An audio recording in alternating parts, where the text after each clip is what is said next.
ñu ngi leen ziarat bu baax a baax yéen mbokk nettali di la ñaan yow mi nga xam ni yaay soog a yegg suñu seen nettali abonné vidéo partagé ko ñëpp mën si jëriñ. sallallahu alayhi wa sallam bis dafa ànd ak ay saabam di dox ñu romb ñaari bàmmeel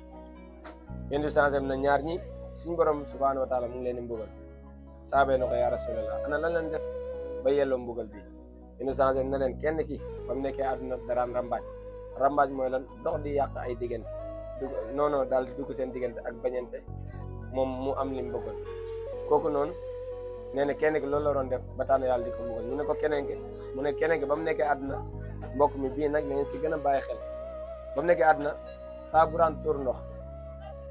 tuur ndox dégg leen bu baax li may wax saa bu daan tuur ndox daawul weesu wala boog bu daan weesu weesoom desal loolu la ko yàlla di ko mbugalee si biir bàmmeelam parce que boo weesul mu set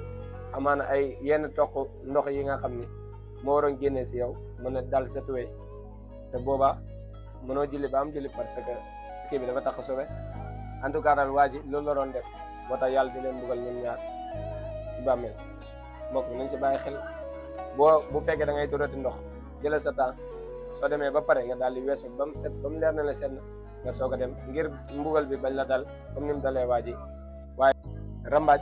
nañ fexe ñi ñëpp ñu daal di koy sori nekk na lu bon yàq diggante ban njëriñ la am ban importance waaye jamono ji akam moo fi bëri kenn xamul daal ñun daal lan moo ñu dal ñun doomu